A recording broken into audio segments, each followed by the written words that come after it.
Hi, Manager Karen. Thanks for meeting with us today so we can go over our business presentation for Uber's Senior Vice President of Mobility and Business Operations, Mr. Andrew McDonald. To begin our meeting, Colin and I plan on first recapping on the vision, goals, and needs that determine whether or not our product has the right business value for Uber. We plan on doing this by utilizing a slide deck so the precise nature of our goals can be easily understood.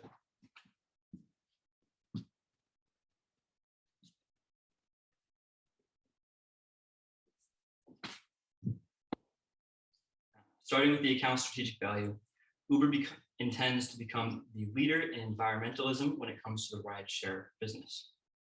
Their first goal that they want to achieve by 2030 is to have 100% of rides take place in electric vehicles throughout the United States, Canadian cities, and European cities. This will help them achieve their 2040 goal of becoming a net zero emissions company. Moving on to their 6 to 12 months priority business goals. Uber's had a rough year given the COVID-19 pandemic. Originally, they had planned to become a profitable company by the end of 2020, although the pandemic has made that very difficult. As vaccines roll out and transmission rates lower in the United States, Uber intends on finally becoming a profitable company by the end of the third quarter of 2021. As for their sustainability goals, while they have milestones in place for several years out, throughout 2021, they're focused on expanding Uber Green by encouraging both riders and drivers to ride in environmentally friendly vehicles. However, the issue that they're facing is that currently Uber is using financial incentives to entice riders and drivers to do this, further increasing Uber's net losses and driving them further from their profitability goals. Lastly, before getting into our recommendation, we'll direct our attention to our audience, Andrew McDonald's specific needs. From our previous conversations, we've established that you have two main needs that you actively work to meet. The first of which is to provide transportation that is reliable and available to everyone everywhere. Unfortunately, because of the COVID-19 pandemic, drivers have stopped working as they're afraid to contract the COVID-19 virus.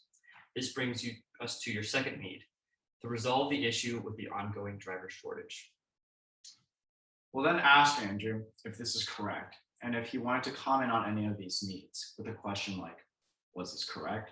Or was there anything else you wanted to add before we move on to our recommendation?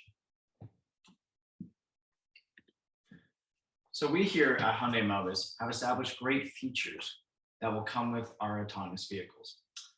Now, being only electric vehicles, Uber will reduce company-wide emissions, which will help Uber in reaching their sustainability goals, while also improving upon their company image.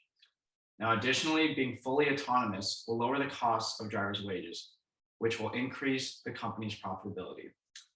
And lastly, our radar sensors will help in preventing collisions and reducing human error in driving, thus increasing the safety of these autonomous vehicles and our passengers. So now, in terms of the logistics of these autonomous vehicles, let me explain how the process will all work. So first, the car will be summoned through the Uber app when a user requests a ride. Now, once the car pulls up, the user will input the code given to them through the Uber app onto the keypad, which will be on every one of our autonomous vehicles. Now, once in the vehicle, the car will begin its route. Now, as they reach their final destination, the car will come to a stop and wait for the user to confirm that they've exited the vehicle through the Uber app. The vehicle will then drive to either its next pickup or its default, the nearest Uber charging station, where an attendant will be waiting to plug the vehicle in if need be. Now, the Uber charging stations will be set up accordingly within the cities that take on our autonomous vehicle project. And lastly, if the vehicles are on low charge, it will refrain from picking up more users and automatically return to the Uber charging station. At this point, we want to role play an objection, specifically a skepticism that Mr. McDonald might have.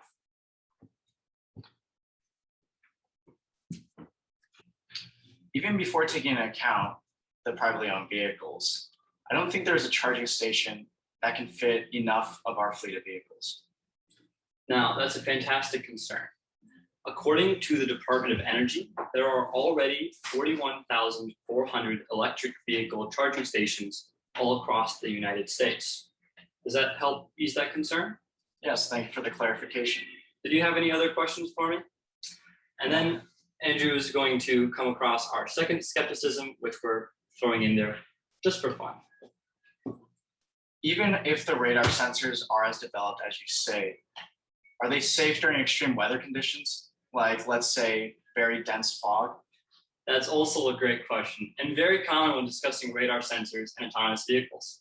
Our sensors use a type of technology similar to LiDAR technology, where lasers from the sensors are timed to the return back to the vehicle sensors. This allows our algorithms to create a 3D map of the objects around it, including the fog. So the fog density is measurable. That is correct. Now, of course, we're always trying to improve this technology, but this is something that we are capable of. Okay, thank you for clarifying. As we represent Hyundai Mobis, an auto parts manufacturer, how exactly our partnership will work is a bit unique. Initially, Uber will buy the vehicles from Hyundai, our parent company, who we normally service and create technology and parts for. How we fit in the picture is by implementing our proprietary technology in conjunction with Uber's app.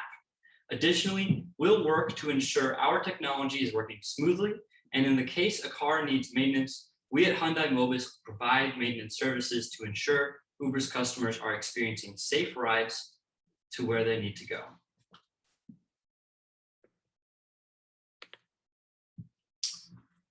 Now, for starting out our project, we recommend that Uber purchases 200 fully electric autonomous vehicles. We plan to pioneer this project in San Francisco, where headquarters is for Uber. The plan in San Francisco is to test how well these autonomous vehicles can operate in one city that is near the headquarters, so that we can monitor them closely for a 1 to 2 year period. Additionally, being a large city, we will gain plenty of exposure to the rest of the world on Hyundai Mobis and Uber's autonomous vehicle project. Once the 1 to 2 year period is up, depending how well the vehicles perform in San Francisco, we plan to branch out the autonomous vehicle project to other large cities around the United States. Now, there's been a shift to classify Uber drivers as employees that's been gaining lots of momentum in recent years. In February of 2021, the United Kingdom Supreme Court dismissed Uber's appeal and stated that Uber drivers are rightfully found as workers for the company and should be treated as such. As of May of 2021, the United States Supreme Court turned away Uber's bid to avoid a lawsuit over whether the drivers of Uber Black, Uber's limousine platform, are employees and not contractors as the company claims them to be. Although the case will be reviewed later by the Court of Appeals for the Third Circuit, this does not take away from the fact that Uber is still facing dozens of lawsuits regarding the employment status of their drivers. Already, drivers' wages make up for 80% of Uber's total expenses. As seen in this graphic, if the United States Supreme Court were to classify Uber drivers as employees, it could cost up to $4.1 billion more annually. With lawsuits threatening to increase these expenses, the simplest solution happens to be the one we're offering you today. We need to stop paying the drivers. We aren't advocating for unfair wages, but rather removing the drivers from the picture entirely, as to avoid paying them altogether. Uber's been interested in autonomous taxis and has been cited all over the media for heading towards an autonomous future. There will be more room for financial gain and profitability by avoiding the need to pay drivers compensation for their services. In the long run, Uber will have built up a high business value from their initial commitment to autonomous vehicles.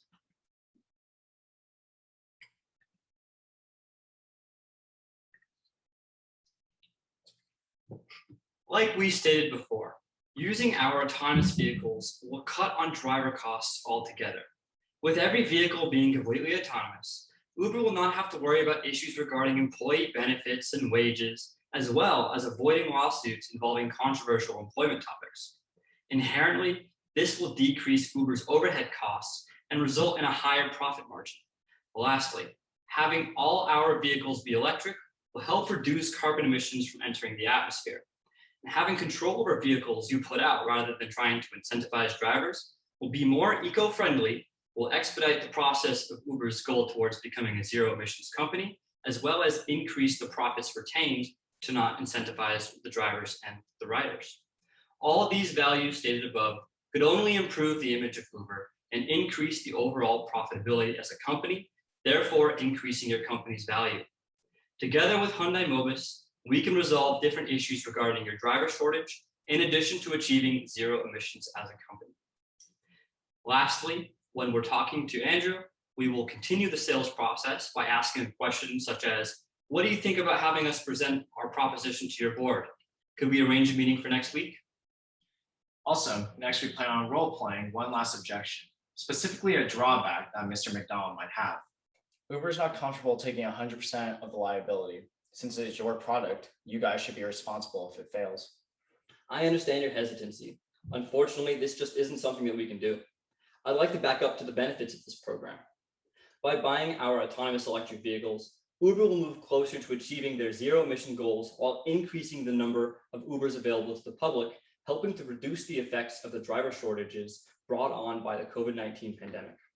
Additionally, in removing drivers from Uber's platform, Uber will be able to eliminate the costs associated with drivers, which account for 80% of Uber's overall expenses. Eliminating these costs will help make Uber a profitable company. How do you feel about the business value of these benefits? I think we can make an arrangement. We will then say our thank yous and we will leave the meeting.